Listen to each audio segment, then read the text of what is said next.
যুক্তরাষ্ট্র ইসরায়েল মিলে যখন ইরানে ভয়াবহ হামলা চালাচ্ছে তখন মধ্যপ্রাচ্যের সবচেয়ে প্রভাবশালী দেশ দাবি করা সৌদি আরব কেন পুরোপুরি নিশ্চুপ?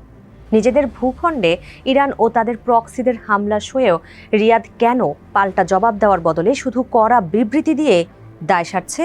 তারা কি সত্যি এই যুদ্ধের ঘোর বিরোধী, নাকি পর্দার আড়ালে ট্রাম্পকে উস্কানি দিয়ে এখন যুদ্ধের দায় এড়াতে চাইছে? $1 ট্রিলিয়ন ভিশন 2030 প্রকল্প বাঁচানোর তাগিদ, নাকি পরাশক্তিগুলোর রাজনৈতিক চালে পুরোপুরি ছিটকে পড়ার ভয়?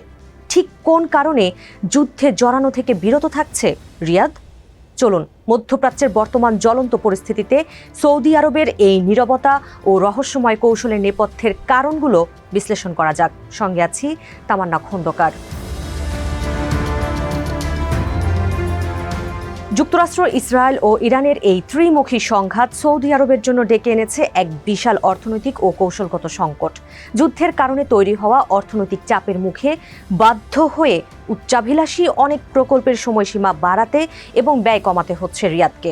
সৌদির পাবলিক ইনভেস্টমেন্ট ফান্ডের মনোযোগ ছিল মূলত নবায়নযোগ্য জ্বালানি ও পর্যটন এবং লোহিত সাগরের তীরবর্তী ভবিষ্যতের শহর নিয়মের দিকেই।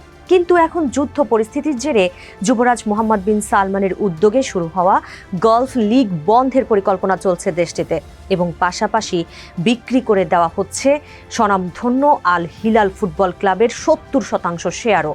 এত বিশাল অর্থনৈতিক রূপান্তরের জন্য রিয়াদের এখন সবচেয়ে বেশি প্রয়োজন আঞ্চলিক স্থিতিশীলতা, যা চরম হুমকির মুখে পড়েছে ইরান যুদ্ধের কারণে। যুদ্ধের শুরু থেকেই সৌদি আরবের অবস্থান নিয়ে বিস্তর ধোঁয়াশা রয়েছে। গত ফেব্রুয়ারির শেষে ওয়াশিংটন পোস্ট এক প্রতিবেদনে দাবি করেছিল, ইসরায়েলি প্রধানমন্ত্রী বেনিয়ামিন নেতানিয়াহুর মতো সৌদি যুবরাজ মোহাম্মদ বিন সালমানও ইরানে হামলা চালানোর জন্য মার্কিন প্রেসিডেন্ট ডোনাল্ড ট্রাম্পকে প্ররোচিত করেছিলেন, যদিও রিয়াদ এই অভিযোগ সরাসরি অস্বীকার করেছে। পরবর্তীতে ট্রাম্প যখন যুদ্ধ দ্রুত শেষ করার কথা বলেন, তখন নিউ ইয়র্ক টাইমস জানায় কাজ পুরোপুরি শেষ করার জন্য যুবরাজ আবারও ট্রাম্পকে চাপ দিচ্ছেন। এই দাবিও উড়িয়ে দেয় সৌদি আরব। প্রকাশ্যে যুদ্ধের বিরোধিতা এবং কূটনৈতিক সমাধানের কথা বললেও ইরান ও ইরাকে থাকা তাদের প্রক্সি গোষ্ঠীগুলোর রকেট ও ড্রোন হামলার শিকার হচ্ছে সৌদি। এর জবাবে তারা পাল্টা আঘাত হানার অধিকার রাখার কথা ঘোষণা করলেও বাস্তবে ট্রিগার চাপার সাহস দেখাচ্ছে না রিয়াদ। বিশ্লেষকদের মতে রিয়াদ মূলত 3টি সম্ভাব্য পরিণতির কথা মাথায় রেখে সাবধানে পা ফেলছে। প্রথমত, একটি অচল অবস্থা, যেখানে ট্রাম্প ক্লান্ত হয়ে কোনো কৌশলগত বিজয় ছাড়াই যুদ্ধ শেষের ঘোষণা দেবেন। দ্বিতীয়ত, যুক্তরাষ্ট্রের পূর্ণ বিজয় এবং ইরানের শাসন ক্ষমতার পরিবর্তন, যা সৌদির জন্য সবচেয়ে আদর্শ। আর তৃতীয়ত, সবচেয়ে ভয়ঙ্কর পরিস্থিতি, ইরানের বিজয়, অবরোধ প্রত্যাহার এবং অঞ্চলটি থেকে মার্কিন বাহিনীর বিদায়। সৌদি আরবের বর্তমান আচরণ প্রমাণ করে যে তারা যুক্তরাষ্ট্রের নিরঙ্কুশ বিজয়ের চেয়ে অচল অবস্থা বা ইরানের বিজয়ের আশঙ্কাই বেশি করছে।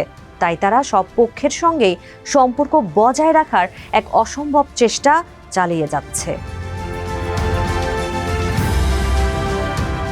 সৌদি আরব মনে করে তাদের প্রধান মিত্র যুক্তরাষ্ট্র ও ইসরায়েল মিলেই মধ্যপ্রাচ্যকে অস্থিতিশীল করে তুলেছে।